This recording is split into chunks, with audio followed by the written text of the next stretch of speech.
আপু কেমন আছেন? আছি, আপনি কেমন আছেন? আলহামদুলিল্লাহ ভালো আছি। আপু আপনার নাম? আমার নাম লিজা আক্তার। লিজা আক্তার। আপনার জন্মস্থান কোথায়? নওগাঁ জেলা। নওগাঁ জেলা না? জি। তো আমাদের এখানে কি জন্য আসছেন একটু শুনি।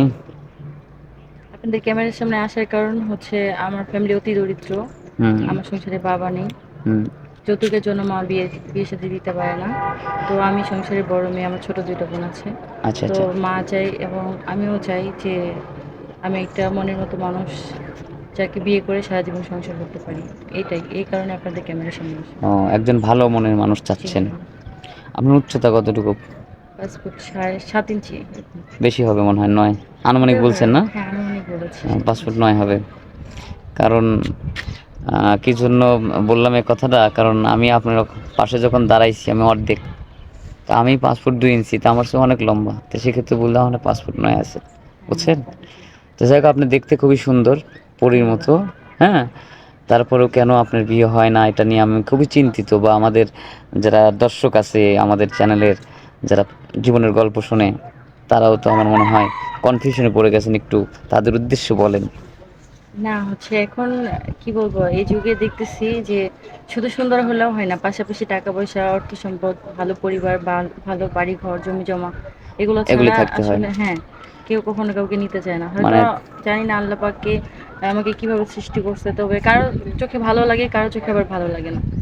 তো আপ- মূল কথা হচ্ছে যৌতুক, আর হচ্ছে আমাদের মেয়েদের দিক থেকে বলি, যৌতুকের কারণেই উত্তরবঙ্গে মেয়েদের সবসময় এরকম সমস্যা হয়, যারা গরিব তাদের বিয়ে শাদী হতে বা সংসার হতে খুব কষ্ট হয়। কষ্ট হয়, মানে আপনাদের ওখানে হ্যাঁ, যৌতুক প্রথা খুবই হ্যাঁ খুবই প্রচুর। প্রচলন না? তারপরেও হচ্ছে আমার বাবা নেই, এই জন্য হলো বেশি সমস্যা। যদি থাকতো হয়তো কোনো না কোনোভাবে কারো না কারোর সঙ্গে ১০ জায়গায় দেখে এক জায়গায় বিয়ে শাদী দিয়ে বিয়ে দিত। শাদী হতো, বিয়ে শাদী এমনি আসে কিন্তু যৌতুকের কারণে পিছিয়ে যায়। হ্যাঁ, ছেলেরা কি মোটরসাইকেল চায় না আরো লাখ লাখ টাকা চায়? টাকা পয়সা অন্তত ঘর-টর সাজায় এরকম এগুলো দিতে হয়, সেই বলে। হ্যাঁ, সামর্থ্য তো আপনাদের নাই, নাই যার জি, কারণে বিয়েটা হচ্ছে না। এখন জি। কি এই আমাদের তো পরিবারের সংসারটা মানে আপনার মায়ের ঘায়ের, মানে আপনার মায়ের উপরে কি পড়ছে নাকি?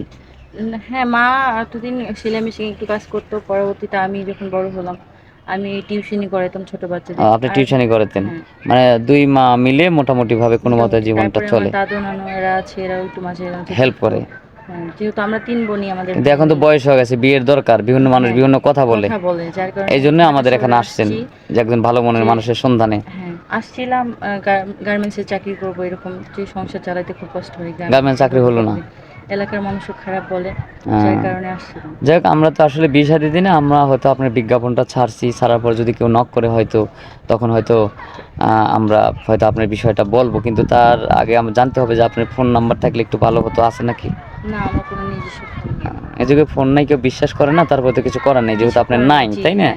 কারণ তো আমরা চেষ্টা করব হচ্ছে আপনার আপনার বিষয়ে কথা বলার জন্য, কেউ নক করে তাহলে অবশ্যই আপনাকে জানাবো, হ্যাঁ, বা যোগাযোগ করে দেওয়ার চেষ্টা করব। জি, সুপ্রিয় দর্শক, শুনলেন, মেয়েটা কোনো পার্সোনাল ফোন নাই, কেউ যদি এই মেয়েটাকে চান তাহলে আমাদের স্ক্রিনে ইমো নম্বর দেওয়া থাকবে, হোয়াটসঅ্যাপ দেওয়া থাকবে, কেউ অযথা নক করবে, ভিডিও কল দিবেন না। ভালো থাকবেন, সুস্থ থাকবেন, আল্লাহ হাফেজ।